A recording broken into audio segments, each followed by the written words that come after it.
Thank you. Okay. Good morning. We will start the class from where we stopped the week before. I think this class is attended by both groups. So that's why I would wanted to get only 20 people have sent the names, and 22 are in attendance. So just want to check other 2 people. Can you send your index number and the name to the chat? There are 23 now. So I have got only 20. Okay, right. So we were looking at the data, point data and aerial data. Point data represent a particular point. Sometimes this point data, although it represents a point, the data is valid for an area. The data is valid for an area.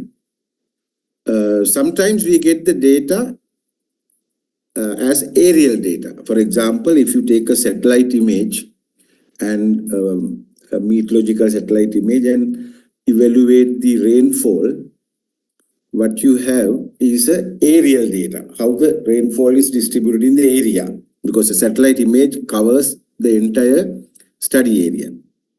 But in addition to that, if we take some data at points, if we collect data, physically we can't collect aerial data, because when we go and collect it, we collect at a point. So point data sometimes represent an area. Sometimes it represents an area. So it is our duty to convert this point data into the aerial data, so that our point is representative of an area. So if you look at this point data and aerial data, the difference between these two is not very obvious, because of the reason that I mentioned earlier. Point data can be valid for area. In addition to that, point and area depends on the scale. So if you take a scale which is very higher scale, it represents a small area on the ground by 1 unit. So, for example, if you take a University of Peradeniya, a map, our PGIA is an area. If you take University of Peradeniya, the PGIA or the University Cricket Grounds is an area.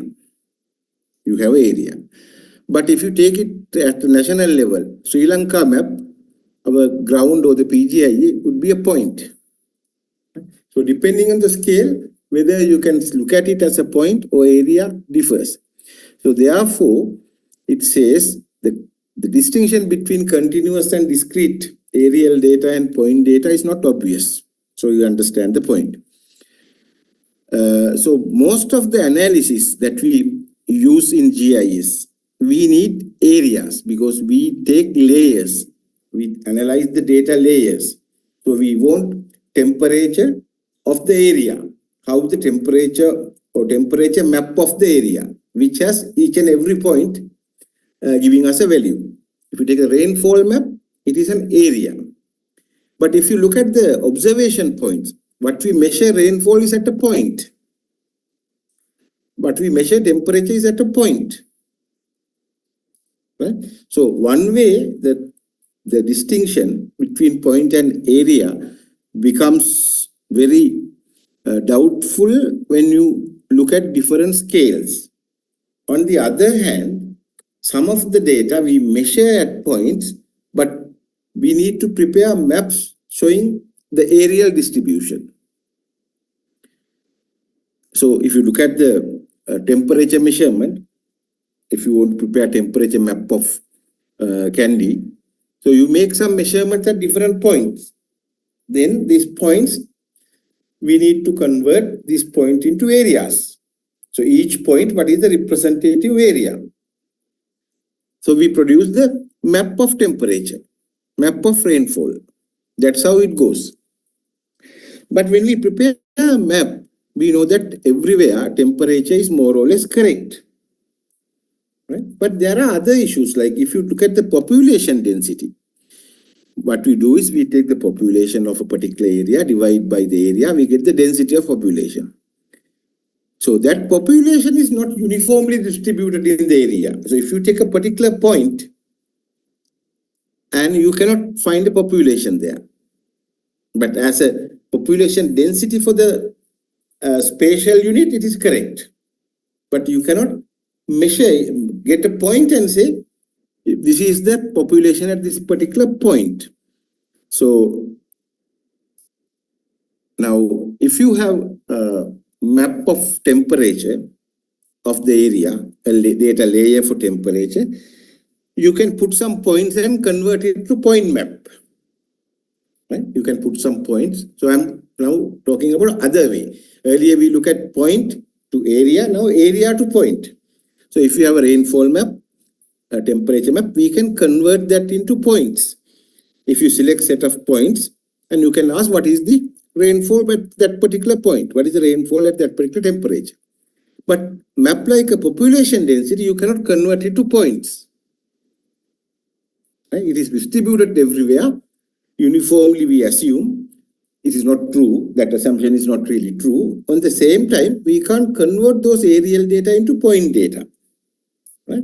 So we have a little bit of issues when we look at some of the maps and when we want to produce point data map. Right? Points like rainfall, a temperature, if you have a map, you can convert it to points. Whatever the points you have, you can find a value for temperature or rainfall.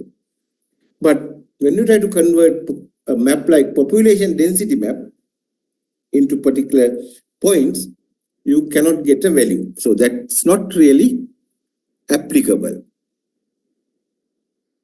I hope you understand the difference. Okay. Now, when we convert from the point data, when we convert the aerial data into points, what we do is we put the points on the map, on the layer. Okay, suppose Kandy district, you have some points, we want to find the temperature. So what we do is we put those points on the map layer of temperature or rainfall, and then we extract the value for those points. And when you compare with that map, your point data is correct. If you find that this Peradhani point, temperature is 24 degrees, it is correct.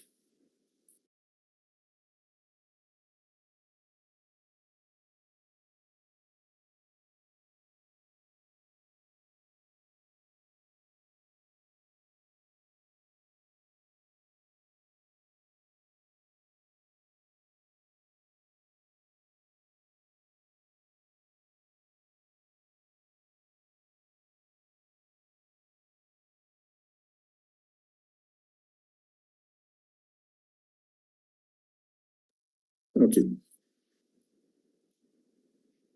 So,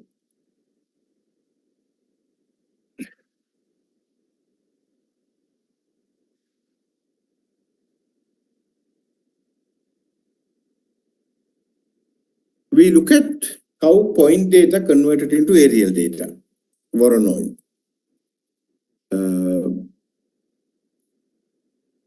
If anybody is not sure how to construct Thiessen polygons or Voronoi diagrams, we discussed it last time.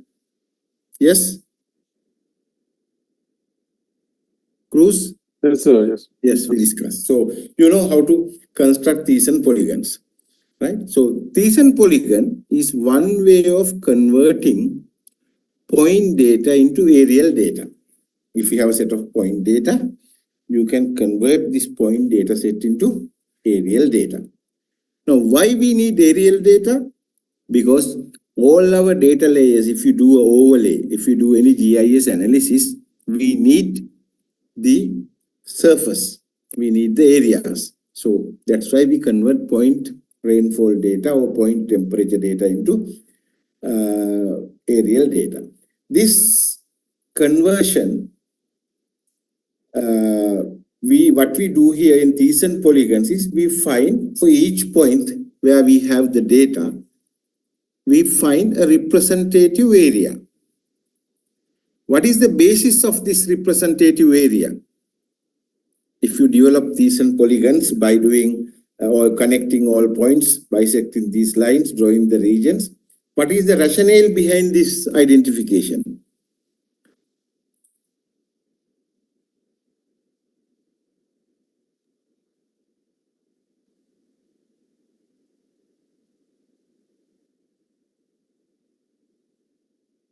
For example, if we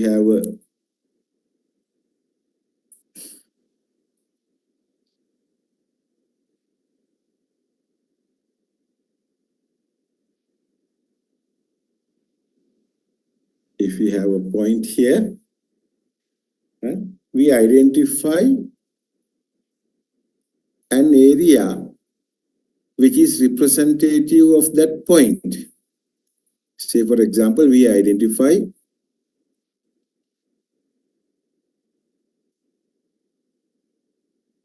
this is the area representative of this point. So we have other areas as well. We have one other area, we have one another area, right? Likewise, we have various other areas. But we put a boundary and says this point, the point here is representative of this area. Suppose we draw these and polygons. What does that mean? This point represent this area means if you take any point, any location within this boundary, right? If you take any location within this boundary, say, if you take any location within this boundary, sorry. If you take any location within this boundary, any location is closer to this point than any other point. Now, if you see, there's a point here, there's a point here, point here, point here. So if you take any point with its representative area, that point, any point on this area is closer to this point than any other point on the map. You get the argument. So any area that we mark for a point, that is the closest point. So what is the basis of this demarcation in these and polygons? If you look at all these areas, different points, it is called nearest neighbor. Which point is the nearest to me? If you go anywhere on this map and decide which point is nearest to me, so that we belong to that Thyssen polygon. Okay, so basic idea of defining Thyssen polygon is on the premise that it works as a nearest neighbor. So any Thyssen polygon area, if you consider, any point in that Thyssen polygon area is closer to the point inside than any other point which is outside that polygon area. So that is the argument. So the argument is we base our decision on the nearest neighbor.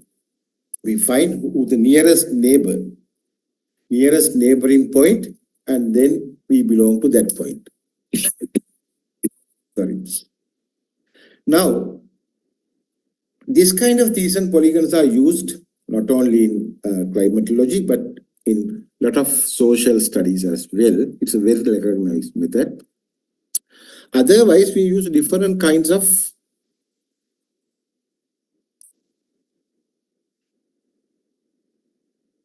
I'll erase this figure.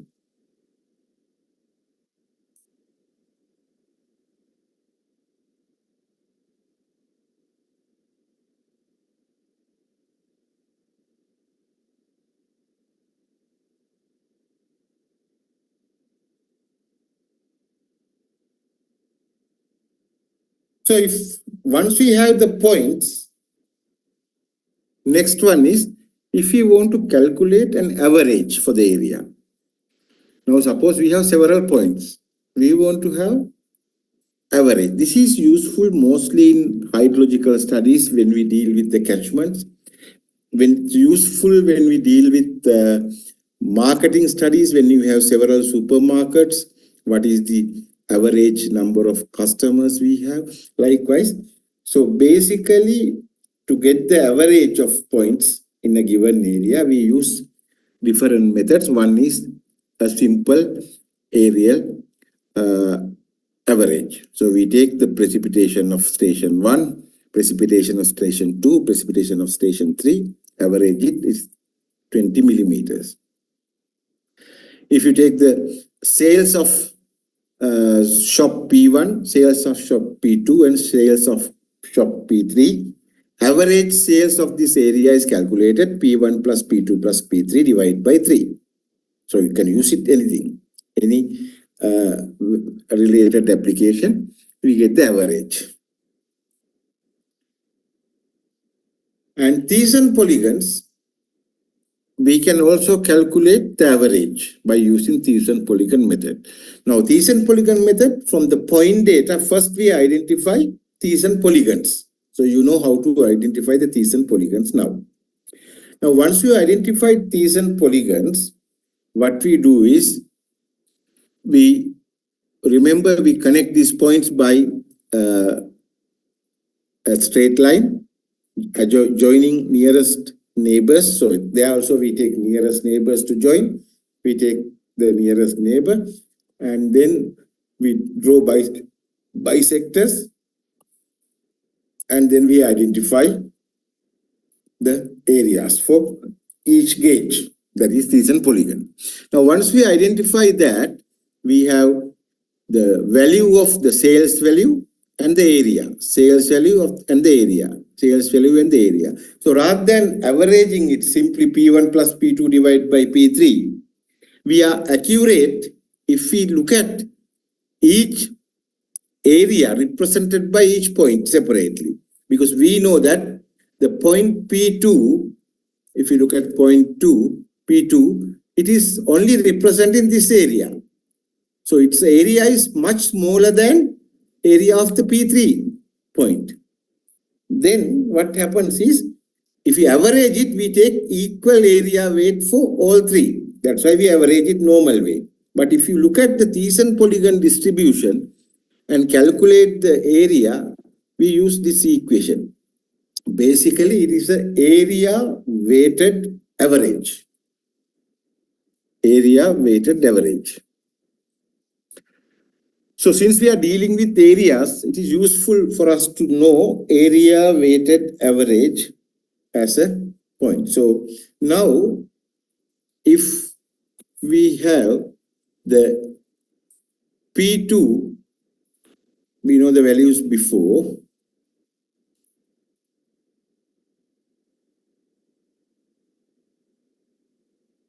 So we know P1 is 10, P2 is 20, P3 is 30. 10, 20, 30, right? And now, if you say area of P1, right? Area of P1 is 100, right? Area of P2 is 200 and area of P3 is 300. Now, if P1 is 10, P2 is 20, P3 is 30, can you calculate the average sales value? If this P1 is sales of point P1, P2 is sales of point P2, P3 is sales of point P3, and areas of point P1 is 100, area of point P2 is 200, area of point P3 is 300. Now, can you calculate by using this equation? And so don't take this example because I just gave a different set of data. So don't take the example of A1, A2, A3 here, but just take 100, 200, and 300. And can you calculate, because I'm going to tell you something else, 100, 200, and 300, calculate P, what is the total average sales of this area, and put a, you can put chat message after you calculate it, right? So can you quickly do it in 2 minutes? Calculate and put it, the answer, only answer in the chat message.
Sorry, my microphone was off.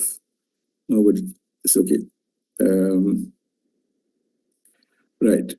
Okay. So if you use this method, rather than using 100, 200, 300, you can use 1, 2, 3. No issue. If it is 100 million, 200 million, 300 million, no issue. You can use 100, 200, 300 or 1, 2, 3. So you should know when you have numbers how to simplify. Otherwise, you will be writing 15 million, 15, 0, 0, 0, 0, 0, 0, 0, 0, and again all this, and it's very difficult for you to work out. Right? So we now know two methods to calculate the average value for an area. And Thiessen polygon being the area weighted average method. Area we calculate based on the nearest neighbor. So if you ask how you use the Thiessen polygon method to get the average value of a given area for sales, and what is the logic you use, you should be able to explain. We use the nearest neighbor concept to identify the representative area, and then based on this represented area, we get the weighted area average to get the average value. Okay.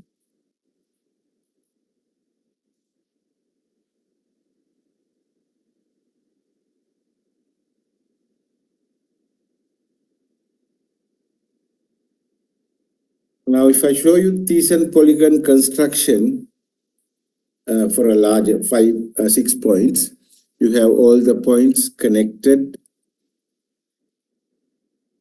and now we draw the.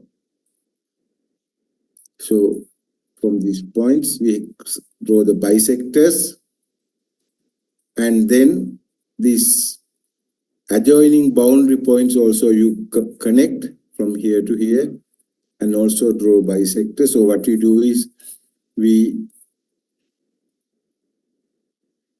connect from this point. Sorry. We connect this point to this point. We connect by using straight line. I cannot, my mouse is not good. I cannot draw a straight line here. So connect here, connect here, connect here. So then we draw bisectors for this thing, and we draw bisectors, and then we combine these lines up to here, and then we draw the Thiessen polygon. So if your boundary is here,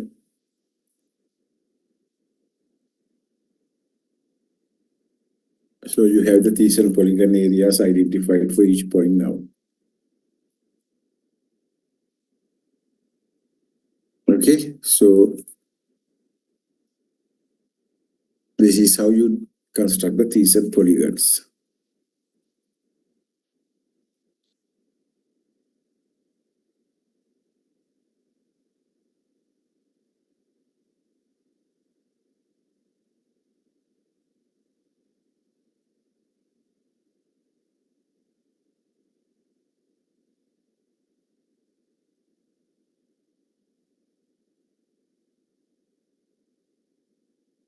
So we assume in Thiessen polygons, unsampled locations are equal to the value of the nearest sample point. That is an assumption. Values of unsampled locations are equal to the value of the nearest sample point.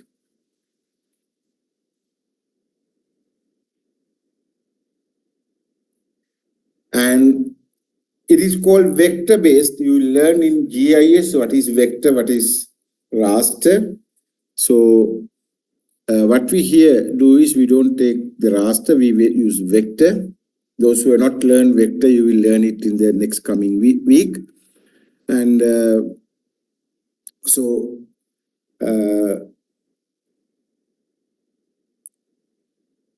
if it's regularly spaced points, if it is regularly spaced points, it produces a regular mesh.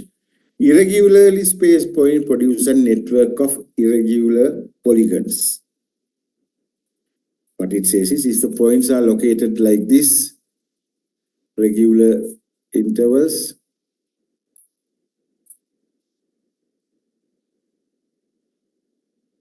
like this, you get a regular. If your points are located like this, then regularly spaced point produces a regular mesh. So when you connect it, you get this kind of a regular mesh.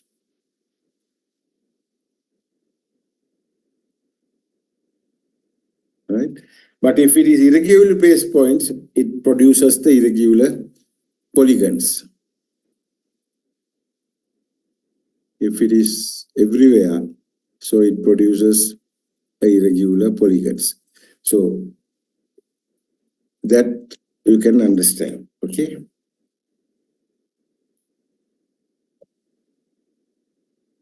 And third method that we are going to learn to convert the point values into areas is isohydral method.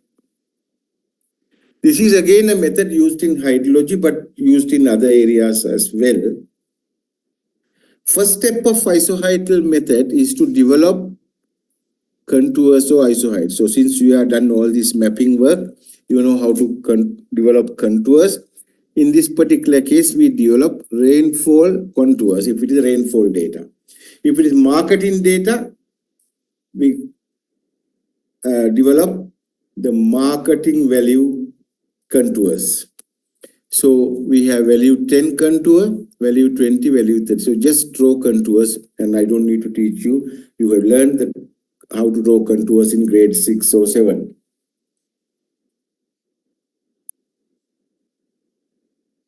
And then what we do is compute the area between each pair of adjacent isohydrates. These contours are called isohydrates. So you calculate the area between these P1 and P2, P2 and P3, P3 and there's nothing else. P1 also, there's nothing here. So what you do is to calculate the average, whether it is rainfall or marketing value, you multiply the area by the value of this point. Like here it is 5, where point value is 5, so there's no lower value. So 5 and area is 5, value is 5, 5 into 5, 25. Here the area is 18 between these two, values are 15, sorry.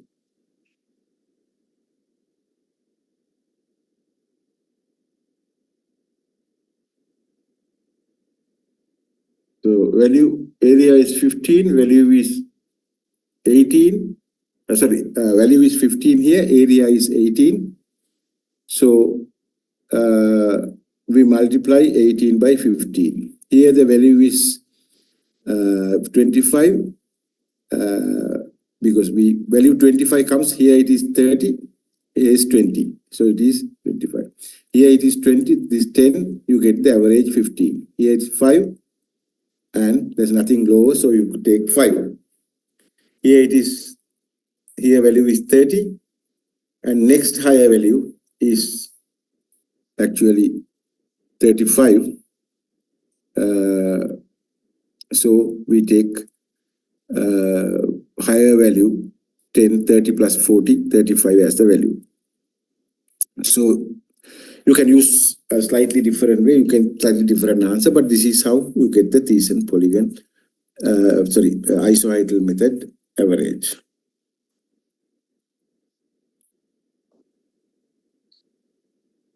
So most of the data that you have are either it is rainfall or sales data. You get this kind of a point distribution. For each point, you have a row allocated to that point. That is a point data table. So this is called attribute data table of these points.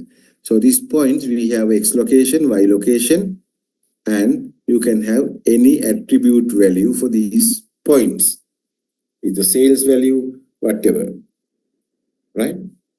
So then you can get the areas represented by each point, and then you can get the average value if you want to calculate the area. So this is an example where these and polygon values are constructed and sample. So you have the point data, and then here you have the these and polygons for the data. So this is these and polygons, and this is iso height example. So if you develop those maps either using these and polygon or using iso height, this is how it should look like.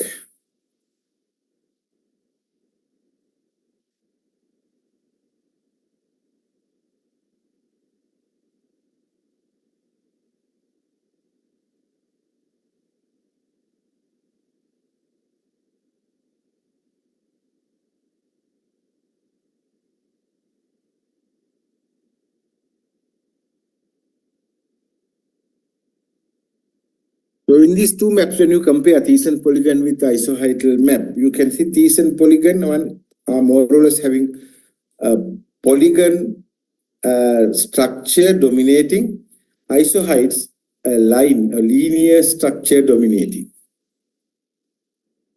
Linear structure dominating. So these are the very basic point to area conversions available in the GIS. Now conversion of points data to line. So we look at earlier area. Now it is the contour means lines. So interpolation converts point data to a set of isolines. Iso means equal. Lines having equal. Iso lines means lines having equal values. So interpolation can be in the form of a linear scale or a non-linear scale. Now I need to explain you what interpolation means. There are two words we use when we use known data to estimate values at unknown locations. With the known data, if you estimate values for unknown locations, it's called interpolation or it's called extrapolation. I'll give you an example. We have one point here. We have another point here. Right? We know the value of this point. It is 100. We know the value of this point. It is 400. Okay.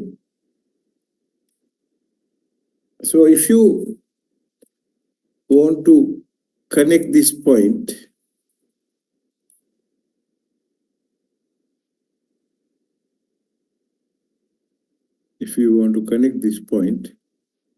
with this point, right? And any point in between, we know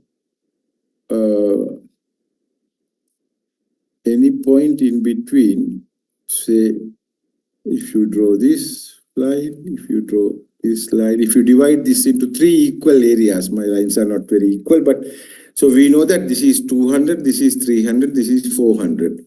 So within two known points of values, we derive any value in between, because this, any point here or here cannot have 500 value, because 100 is here, 400 is here. So this is possibly 200, 300 if you linearly look at it. But if you try to estimate, now you know that if you go this distance, it increased by 100. If you go the same distance, again increase by 100. Same distance, increase by 100. So if you go now, same distance from here, further, sorry.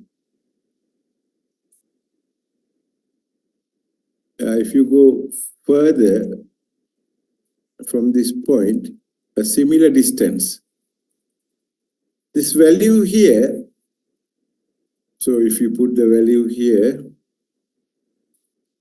this unknown point, and if the value is, we can expect, we know 100 is here, 400 is here, and now we can put the values here. So the value here is, we assume 200, value here we assume 300, and our measurement says value here is 400. Right? So 100 and 400 are measured values, 200 and 300 are interpolated values. So when you go beyond that, up to here, we know that same distance, it is 500. But we don't know whether this is increasing at the same rate beyond this point. So we call that point as extrapolated point. These two are within the range, so we call interpolated. So we call interpolated values. This region we call interpolation, and beyond that, from here, we called extrapolation.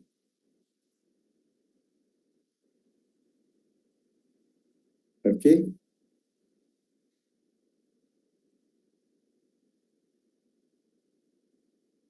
So interpolation can be in the form of a linear scale or non-linear scale.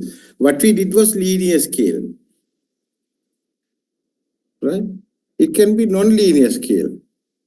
It can be exponential scale, right? So it depends on how you look at it.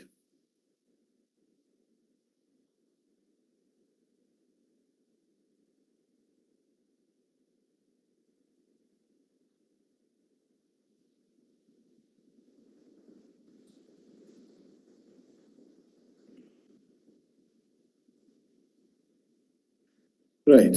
So we use different techniques to convert point data into lines. One of the other method we use in GIS is what is called potential mapping. Potential mapping is not very much used now, so therefore I didn't want to go into that.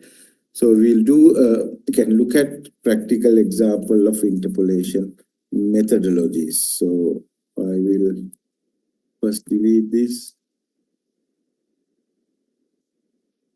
before we go into the next. So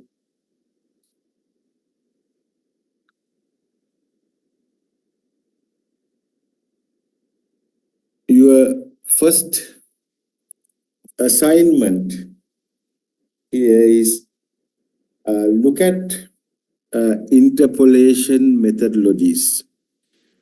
Look at interpolation methodologies. At least 3 or 4 interpolation methodologies. Write a brief report on interpolation methodologies used in spatial data. Interpolation methodologies used in spatial data management. Used in spatial data management. So this first, and you can submit this assignment in 2 weeks time. 2 weeks time to this email address.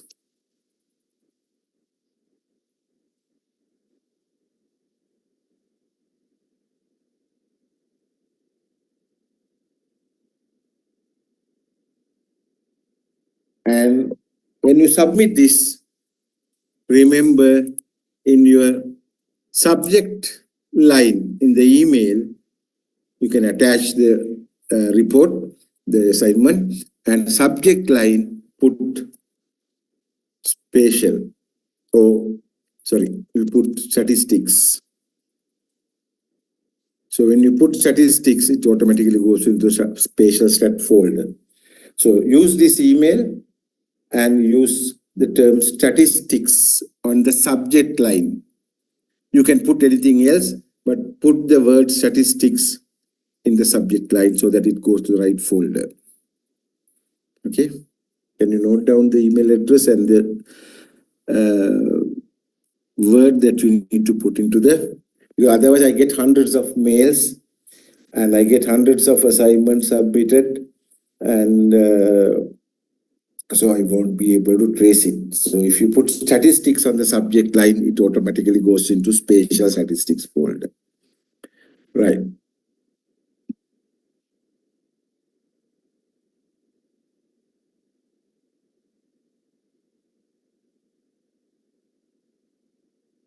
Okay, look at some aerial data.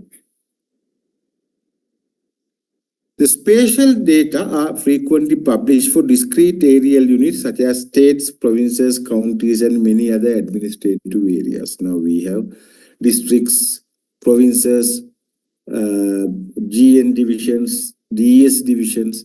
So most of the time we get a value for this area, right?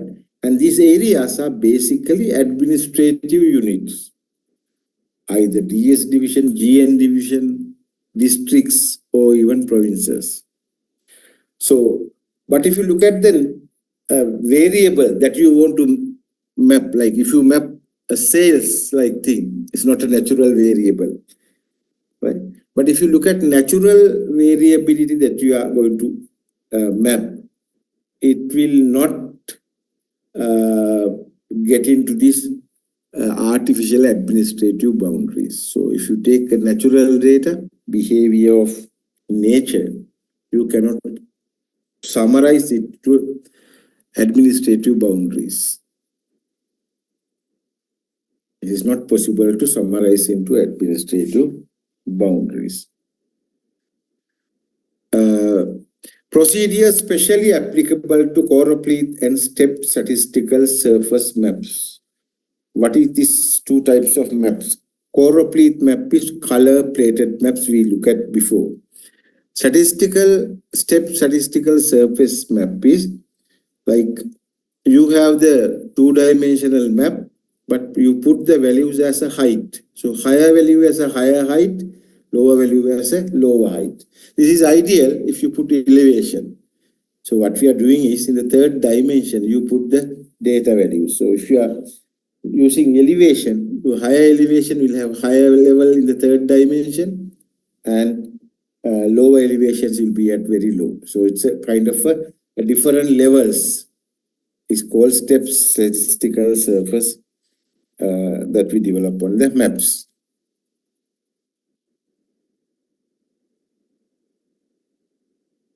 Right. With that, we will go into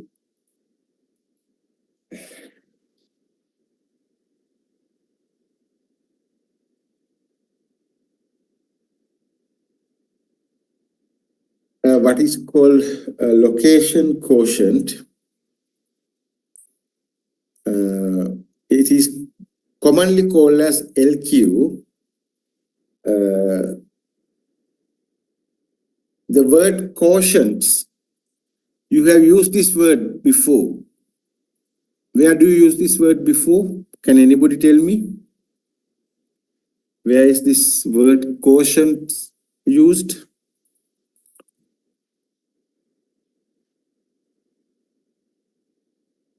Anybody who have seen this word before?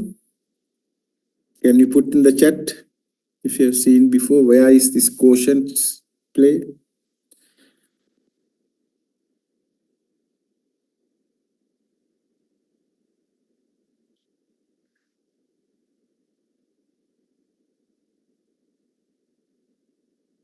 Nobody? Right. You have heard the word index, right? Index. What is index? What is an index?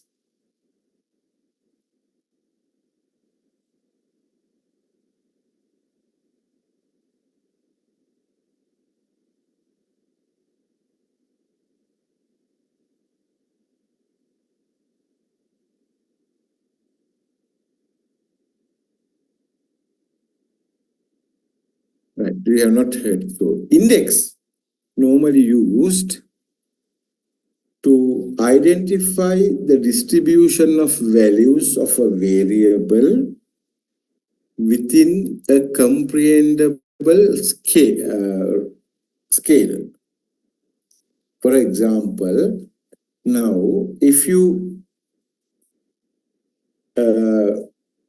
it doesn't need to be a particular range.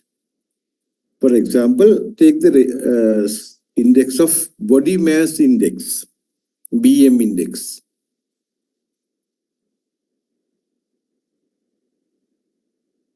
Right?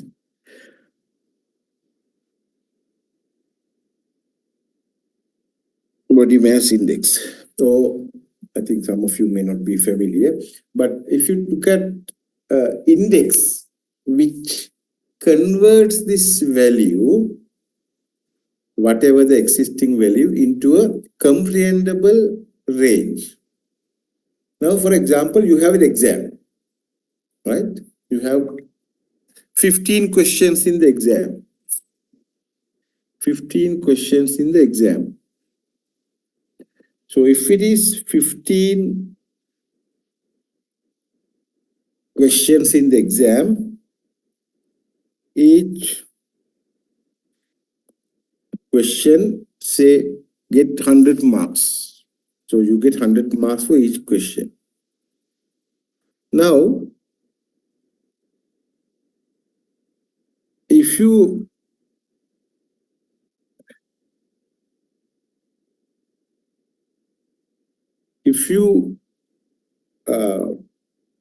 look at the total marks at the end, 1,500. Out of 1,500, you give the marks because you have 15 questions. Each question is 100 marks.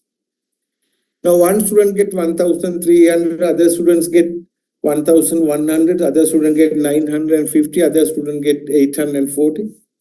You know which one is higher, which one is lower, but you don't have a feel about the values. But if I give these values in the range of 0 to 100, converting that into a mark index of 0 to 100, when I say he got 90, he got 75, he got 60, you feel where you are, right? So index is converting your data into a comprehensible, the understandable range. Normally it is 0 to 1, 0 to 100. As a percentage, 0 to 100, it can be anything, but that range you can understand. But if you have a range of 0 to 1,489, it's very difficult for you to understand it. So that is where the index is useful. A similar thing is a quotient. You have used this word without knowing this word. Now, when you say, I have an IQ of 12, what does IQ stand for? IQ means intelligent quotient. IQ means intelligent quotient. Right? So IQ basically should be numerical values. Right? It should be numerical values. So a location quotient is an index comparing an area's share of a particular activity with the area's share of aggregated phenomena. Now take the example. If you take the income disparity of Sri Lanka,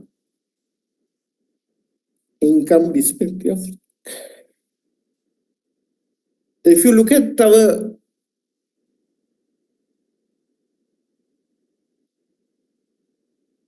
per capita income,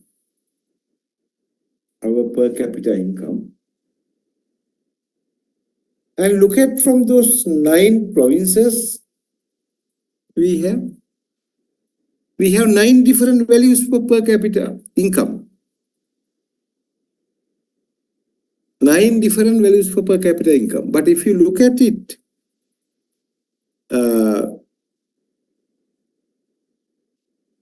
how it differs, because you know that Western province has a very high per capita income compared with some other provinces. So, location quotient is an index to compare the area's share of a particular activity with the area's share of the aggregated phenomena. Right? If you look at the per capita income of the country, we want to see how the Western province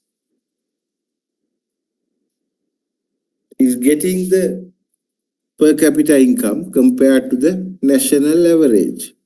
So the location quotient is again an index comparing the areal share of particular activity with the total areal share of this phenomenon.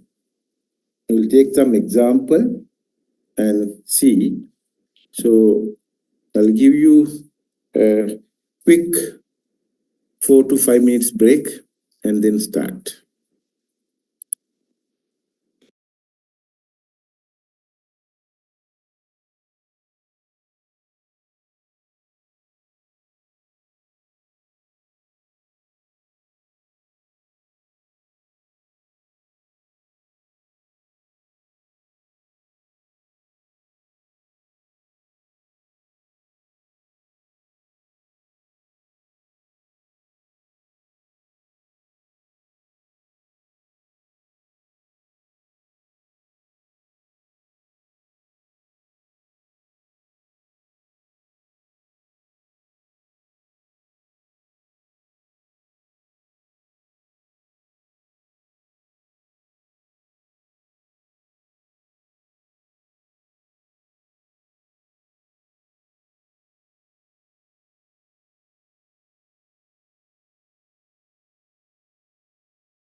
Okay.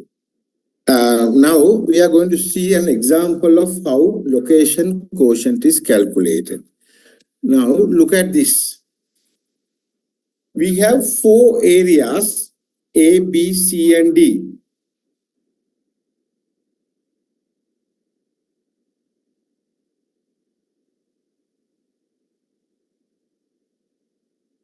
There are 4 areas A, B, C, and D. So our map has 4 different areas. Total map is area having A plus B plus C plus D. So total map is divided into 4 areas. And we are going to look at how the employments are distributed in this area, because when you look at the resources of the country, we see that some areas don't get equal share of the resources. Now we will see. We are looking at 2 sectors under employment, manufacturing sector and the service sector. So manufacturing sector, area A employment is 5, area B it is 70, area C is 15, area D is 10. Okay. So if you calculate the percentage, it is again 5%, 70%, 15%, and 10%. Service sector, it is 40, 220, 60, and 80. And the percentages are 10, 55, 15, and 20. Total employment is 150 in area A, and area B 500, area C 200, area D 150. Now this total employment is not coming from manufacturing sector and service sector, right? It can be agriculture sector. It can be some other areas, production sectors. So total employment is 150. If you look at it, it is 15%, 50%, 20%, and 15%. Now, if you want to calculate the LQ for each of these areas, this is how we calculate. You look at the equation. LQ for each area I goes from A to D. Area of each percentage area of each employment divided by the percentage share of that activity overall divided by total base BI summation of BI. Now, if you go back to this data, what is AI? Share of AI. So in the manufacturing sector, percentage of share of that is 5%. 5%. And if you look at the summation of AI, all the employment and all the sectors in that is 150. So 15%.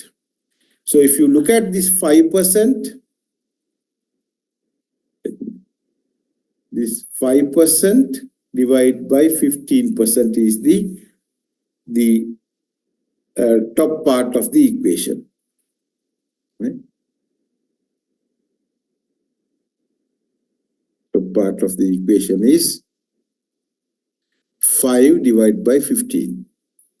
Now, what is the base we are looking at? The base we are looking at is the total. Total, it is, if you look at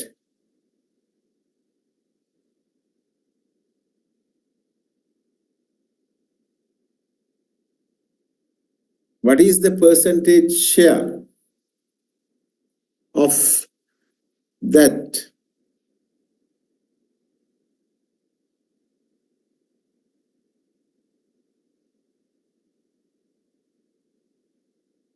it is 100, the total is 1000,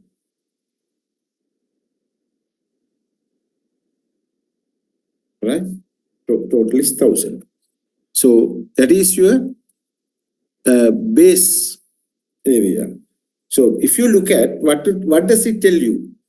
Out of total 1000 employments, manufacturing sector gets how much?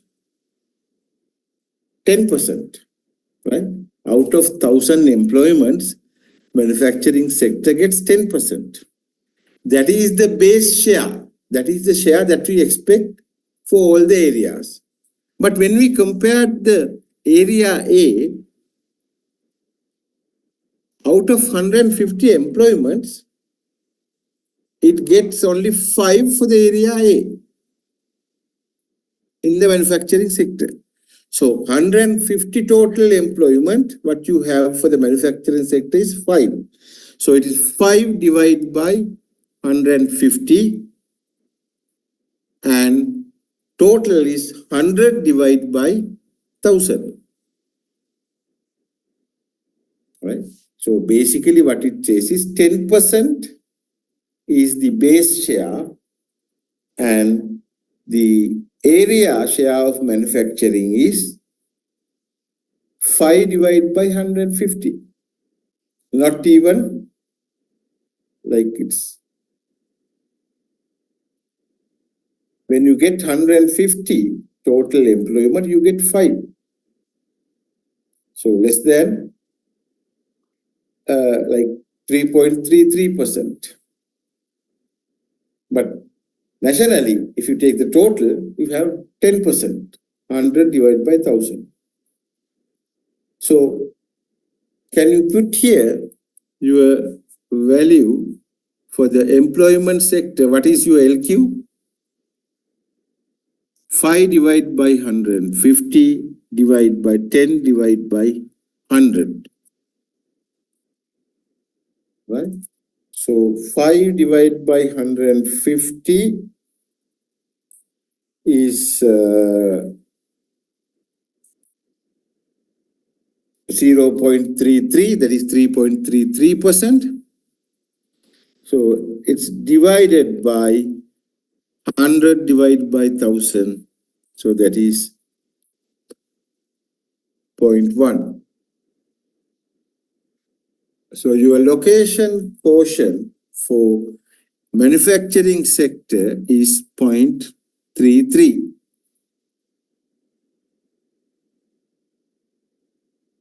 Okay. Now, can you calculate the location quotient for each of the area, each of the area of manufacturing sector and service sector? So we know that this employment in the manufacturing sector, you have 3.33.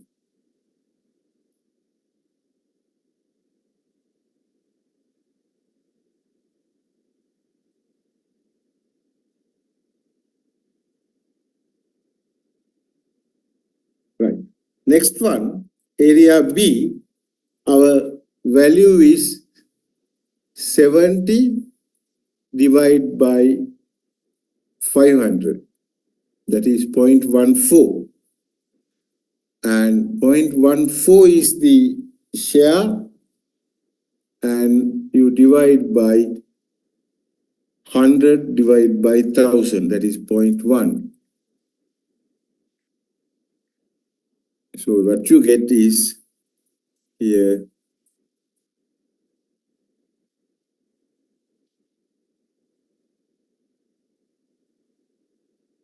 1.4, right? So if you complete this table with the LQ values for each area, for each sector. Now if you look at this 15 divided by 200, so that is 0.075 divided by 0.1, that we share here is 0.75.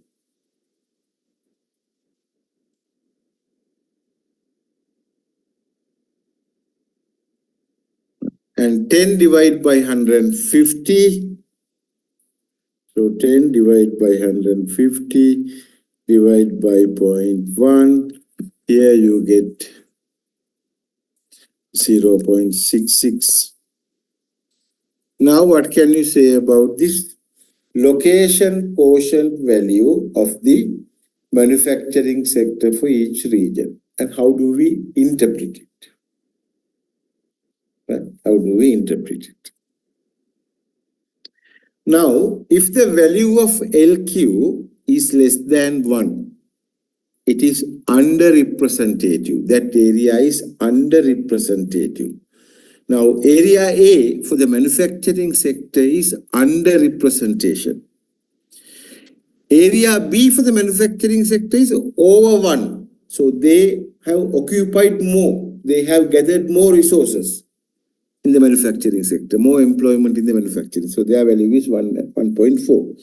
Other two, area C and area D, having less than 1, so they are underrepresentations. Right? Now, can you calculate the value for the service sector? Quickly calculate A, B, C, and D and tell me the values. Or send it through the chat. Quickly calculate the values and send it through the chat.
Okay, you can look at it how it is distributed by using this equation. So location quotient is a fairly good indicator of the sharing resources, whether you get the equal share or not.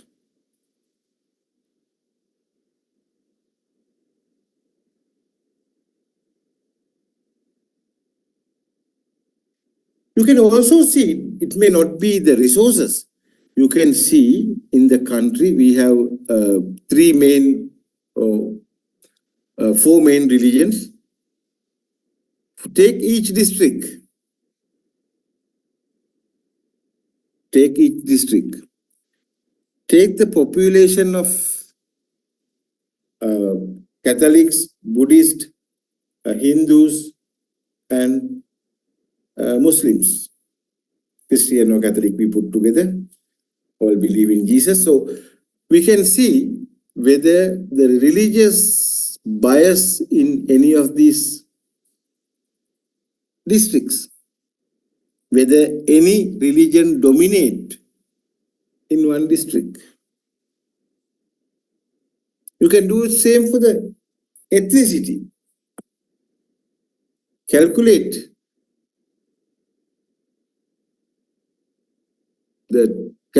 the number of Tamils, number of Muslims, number of Sinhalese in each of the areas and see whether the distribution is right, whether there is a good social mix or one type of one ethnic group dominate that area.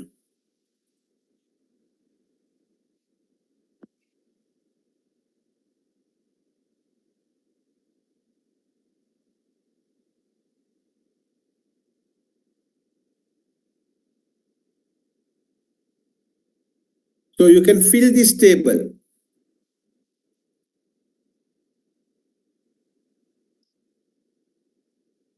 Can fill this table.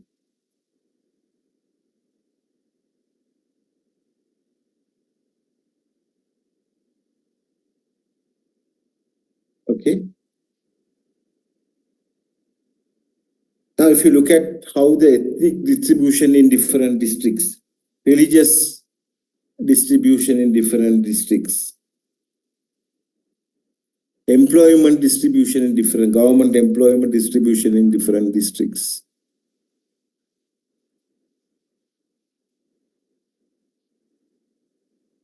You can get a fairly good idea of how this has been spatially distributed. So location quotient is one factor which is useful. If it is less than 1, we think that it has a less share of the activity if it is less than 1. If it is more than 1, you can see it's a relative concentration of the activity.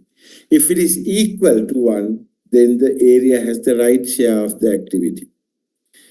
Now, if it is around 1, you can see it may not be exactly the right share, but close to right share. But it goes very high or very low, like 0.001, then it shows very low representation. If it is like 5, 6, or 3, then it shows fairly high concentration in that area. So this is how you interpret location quotient by looking at the numbers less than 1, 1, and more than 1.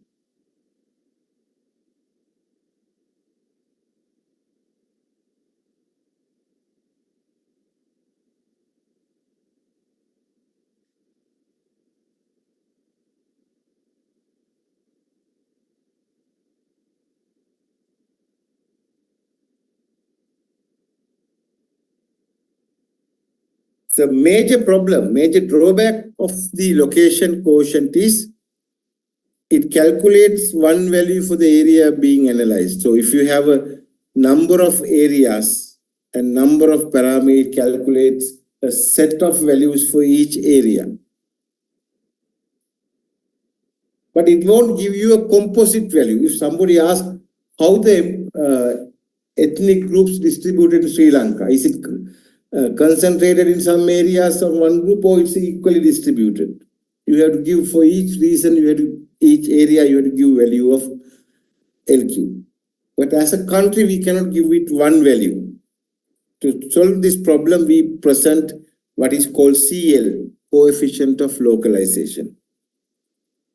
It describes the relative concentration of an activity by a single number in relation to the base. So now from location quotients,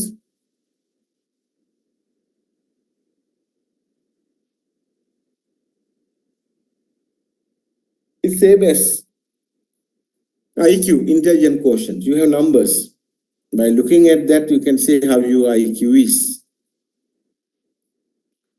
So now we look at coefficient of localization, which describe the relative concentration of activity by a single number with relation to the base.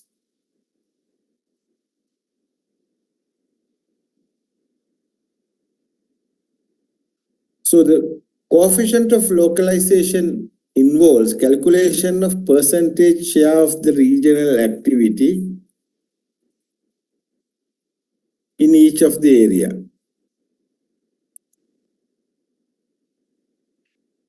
In each of the area, what is the percentage share of the regional activity? Then calculation of percentage share of the regional base in each area. Subtract the value in step 2 from step 1 and add either all the positive differences or all the negative differences, divide by 100. You get a calculation of the coefficient of localization.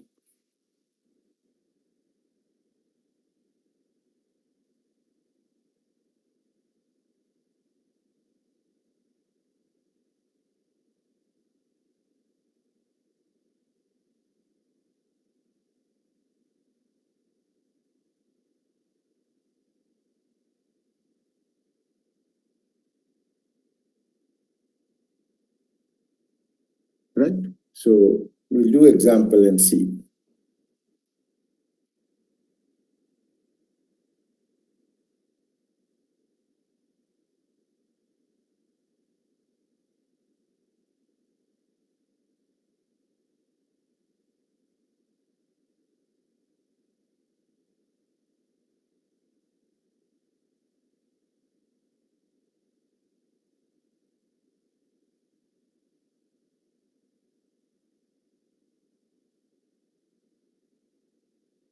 This is how it is calculated.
Now, if you look at the manufacturing sector of area A, 5, and the percentage of total employment in that area is 15. So if you look at this table, manufacturing sector, it is 5%. And total it is 15. Okay. So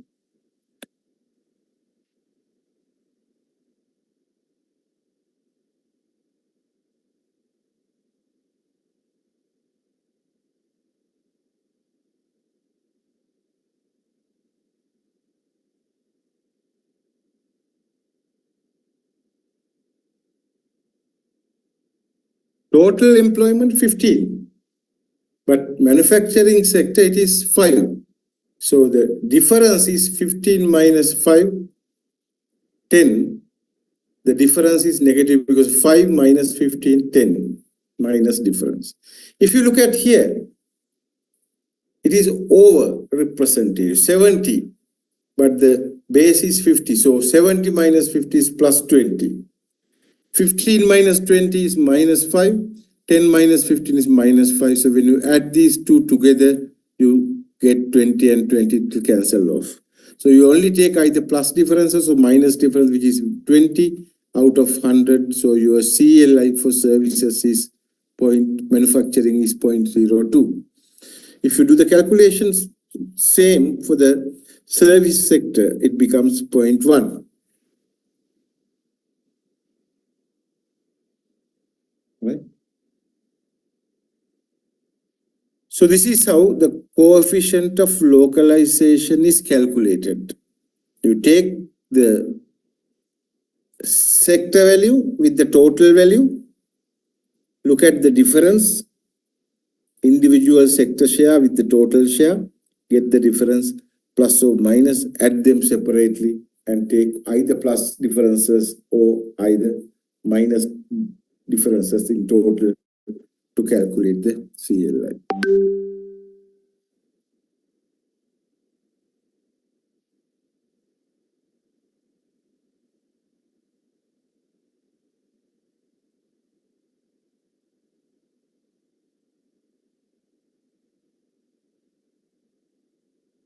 The advantage here compared to the location quotient is that for the entire manufacturing sector for the area A,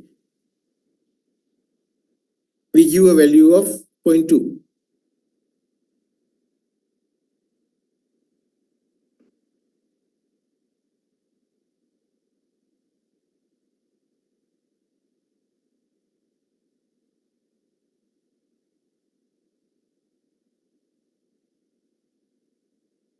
Right?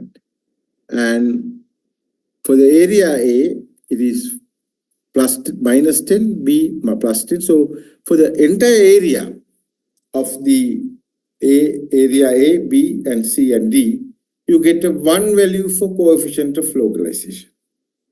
Earlier we had four values for A, B, C, and D. Now we look at it and take one value for the entire sector. So you have the coefficient of localization for manufacturing sector in all the areas is 0.02.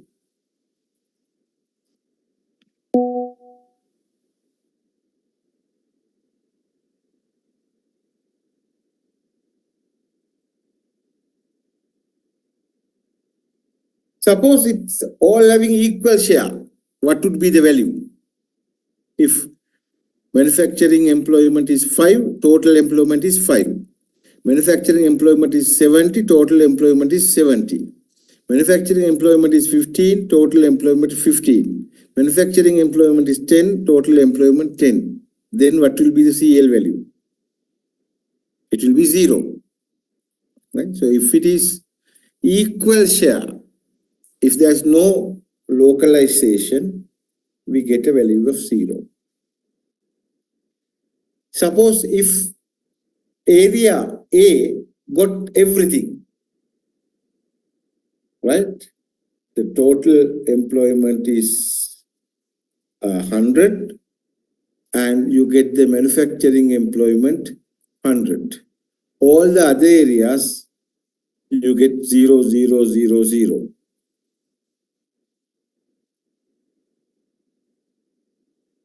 Right? So percentage of total employment also you have value. So only 100. So 100% and total employment percentage is also 100.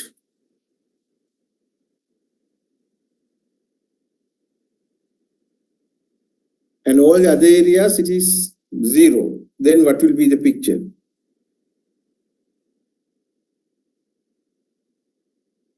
It becomes 100 divided by 100, value becomes 1. Right? So coefficient of localization,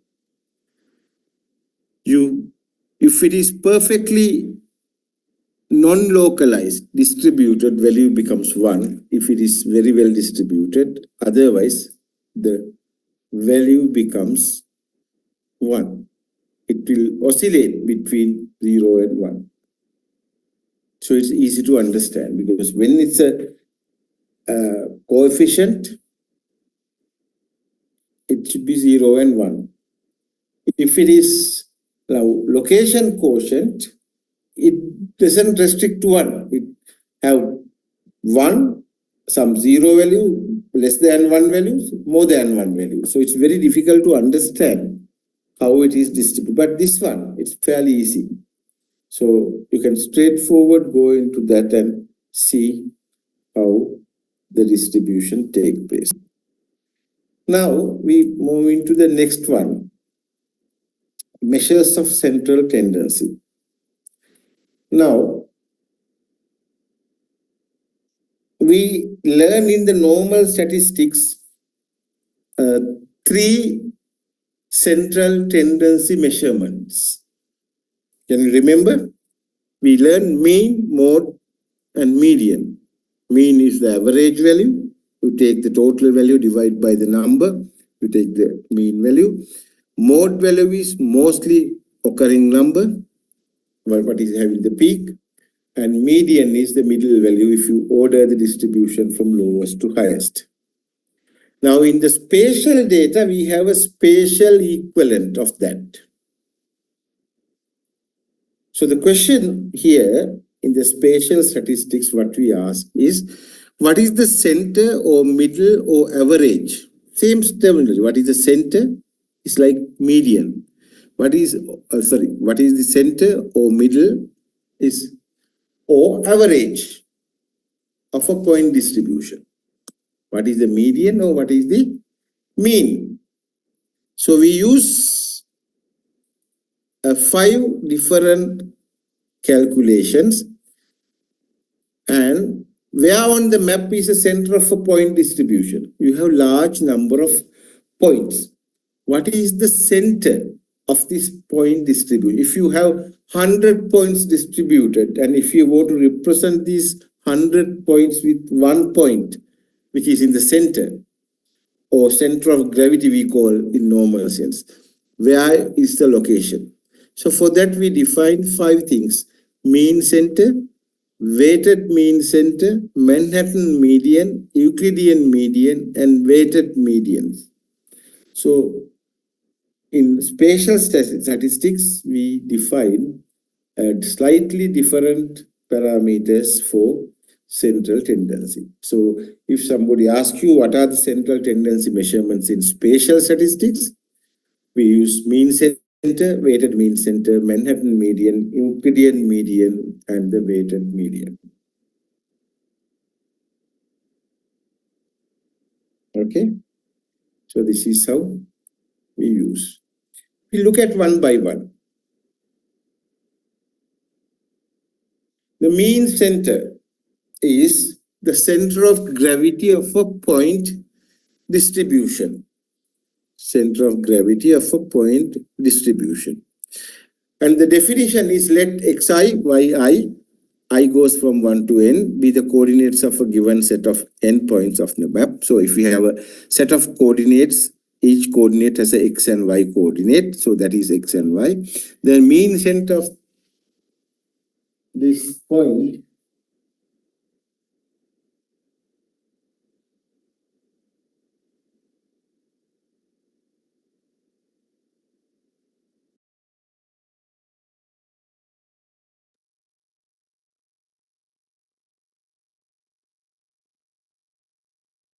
We can't listen.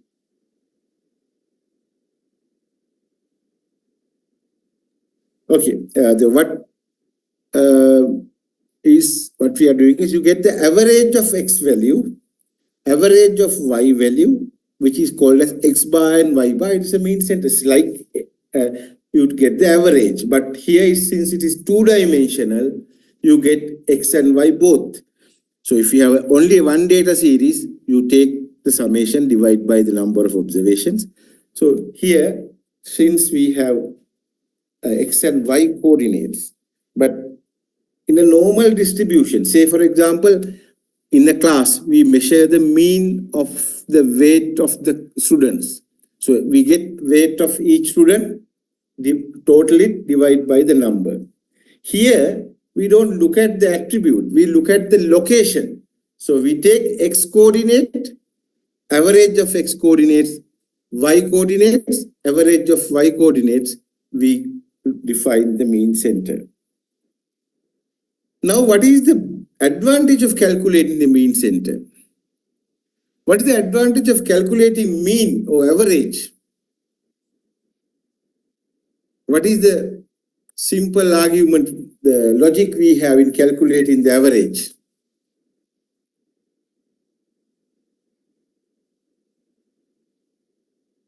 If you calculate the average of a data set, right? And if you look at the deviation from the average for each point, the total summation of deviation becomes 0.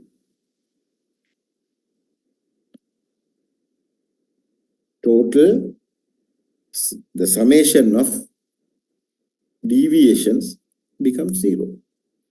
That's why it says in the middle, mean.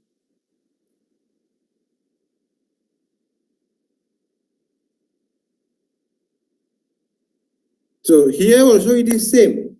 If you take the x average, that is the middle of x data sets, x values of your data is represented by x bar. That is, if you only take the x distance, x-axis, x distance for your point locations, the total distance of your mean and all the points, if you calculate, the total is 0. It's a zero-sum game, that is the average. Right? So if you calculate, I said for the set of data, you get x bar 46.22, y bar 49.56. So if you look at the deviation from this from each point. Now, if you subtract 20 minus 46.22, you get minus 26.22. If you subtract 30 from the 46.22, you get minus 16.22. If you get 34, subtract 46.22, you get minus 12.22. If you take 40 and subtract 46.22, you get 6.22 minus. And if you take 41, subtract 46.22, you get 2.22 minus. Then you get 48, subtract 46, you get 1.78. And if you take 50 and subtract 46.22, you get 3.78. If you take 60 and subtract from 46, you get 13.78. If you take 90 and subtract 46, you get 43.78. And if you add all these differences, you get the value 0. That's what it says. Same with the y. So that is what the mean center is. Your distance from the mean center to all the points is the minimum of any other point that you have in the area. Now, what is the practical connotation, practical aspect of it?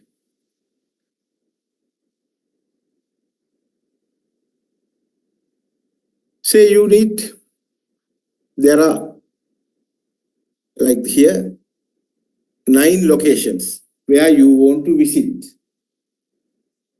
Right? Where you want to visit, there are 9 locations distributed. Now,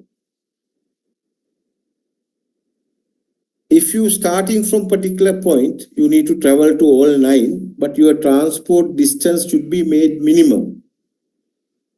If you are to make the minimum transport distance, you need to locate yourself at the mean center.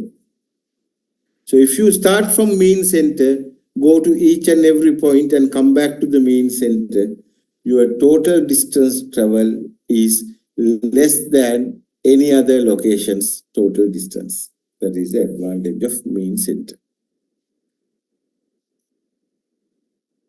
I hope it is clear.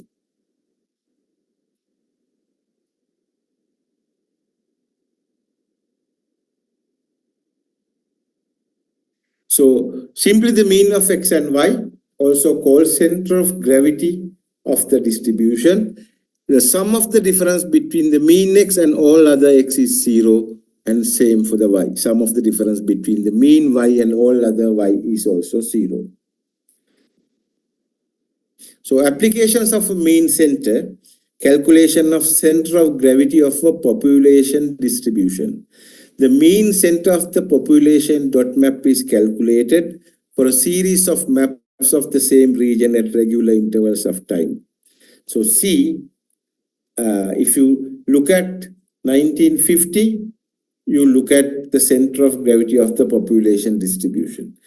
And 1960 map, next 60 you calculate the mean center of the population. 1970, you calculate it. And then over the period, you calculate the mean center. You see, your data values are going to be different, locations are different. But you see that, and it is a northerly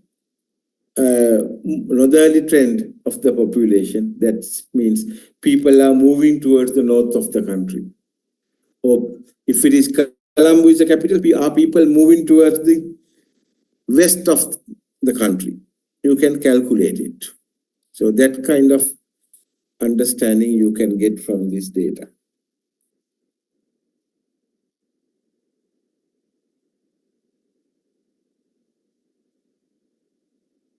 Okay.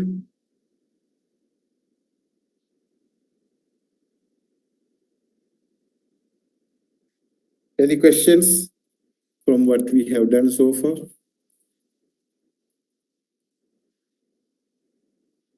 Okay, if you don't have questions, we'll wind up the session now.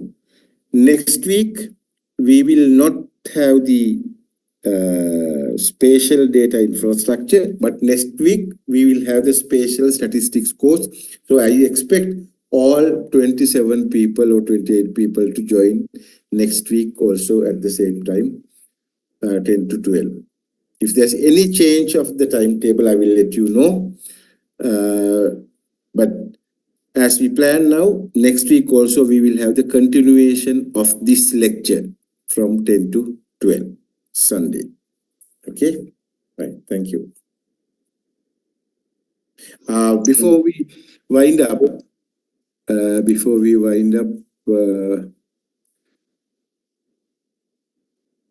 so I need to remind you that we